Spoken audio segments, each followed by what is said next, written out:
Ito ay pang ano, yung paa ng manok. Pinutol ko yung dulo at ito ang gagawin ko bilang paypay, tawag niyan. Chicken paypay or paypay chicken. Hiwain ko siya ganito. Ayan.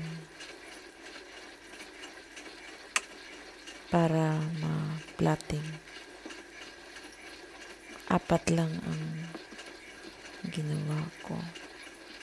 Kasi malalaki naman siya eh. Tapos, ayan, lagyan ko siya ng spices, chicken spices. Chicken spices ng lahat na ata ang kailangan dyan.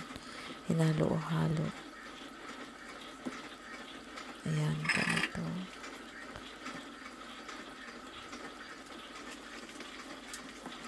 Tapos, masahiin ng konti para marinate siya ng konti din. Ayan, baking powder ang nilagay ko. Tapos, bell pepper, pepper, black pepper. Tapos, lagyan ko siya ng garlic. Dried garlic yan. Hindi ako gaano gumagamit ng mga presko na spices. Ayan, asin. Kasi mas madali pa. Tapos, hindi pa gaano malaki ang gasto. Kaya, ganituhin na lang. Pang bahay lang naman. But you can use or para pang negosyo. Itong style na ito masarap. Ayan, cornstarch ang nilagay ko. At all-purpose flour. Hinaluan ko lang siya, halo-haloin lang ganito para mahalo lahat ang ingredients.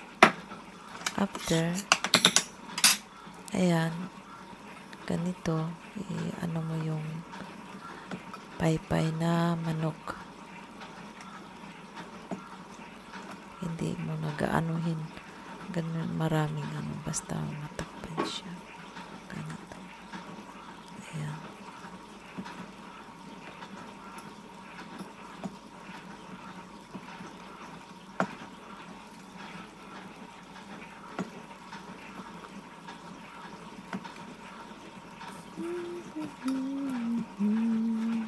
Ayan.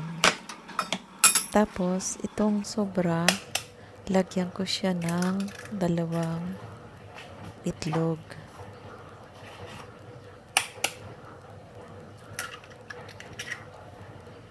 Ayan. Basta ba? Alisin mo. Ayan. Tapos, halo-haloin. Haluin mo siya ng maigi para ma-mix talaga siya lahat.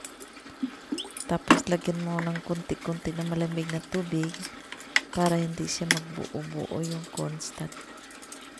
Ayun, pinalitan ko kasi mahirap yung kutsara. Ayan, ganituin mo siya pag lagyan na naman kunti ng tubig. Kakulahin natin kung na hindi siya gaanong malapot at hindi naman siya gaanong malapsaw. Ayan. Tapos, nilagyan ko ng normal oil fry pan at hinaluan ko siya ng peanuts oil para pang aroma sa fried chicken ko. Ayan, inalan ko muna ng yung ginawa ko kanina. Pag ganan, lumutang na yung ibig sabihin yan, pwede mo nang iprito yung manok, yung paypay na manok.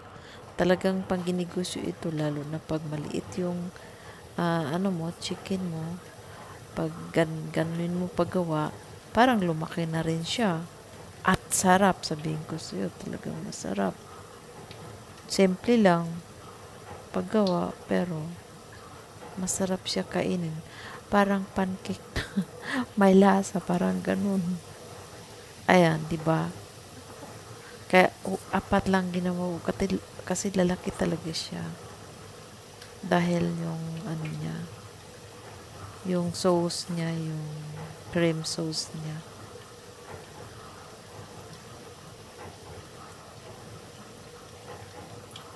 Ayan. Huwag mo na siyang ibabad ng dried flour kasi yung ano lang yung sabaw, yung sauce lang talaga. Makita mo pag ano siya. Pagbabalihin ko siya, babalik na rin na yun.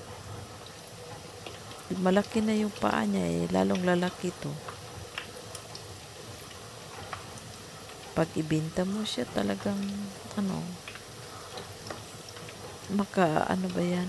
Ayan, yung ibang sauce, ibubuhos mo kasi hindi naman dumikit. Kaya nilagyan ko siya muli ng konti para lalo siyang lalaki at lalo siyang masarap kainin.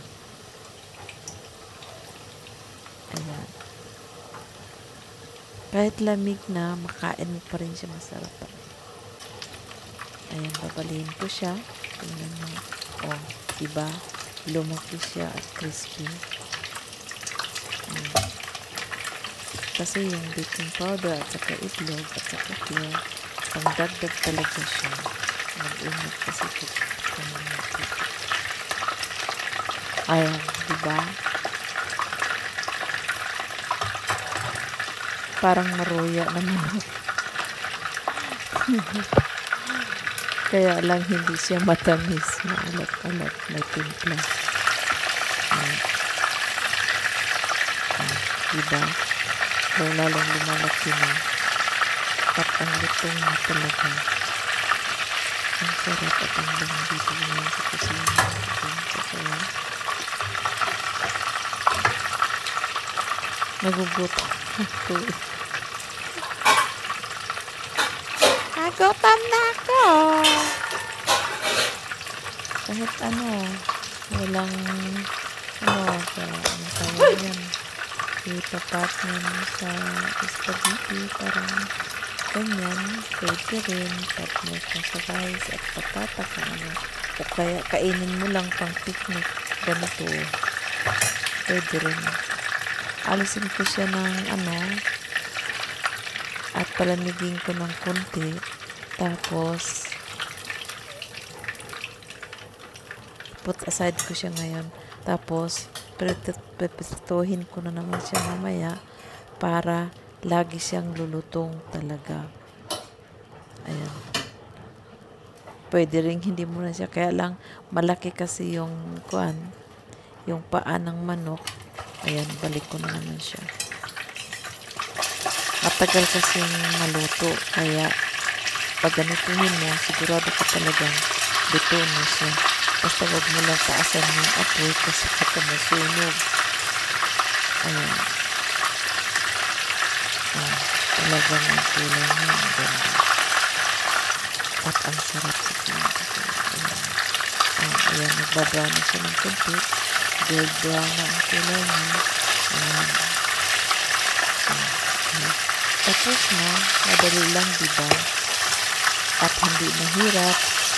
At hindi gano'n siya mahal ang ano niya, spices ng ingredients niya. Ayan. Salamat sa pagtingin sa video ko at sana lutuin mo rin siya. Salamat po. Magandang araw. Please subscribe kung gusto mo para sa sunod. Bye-bye.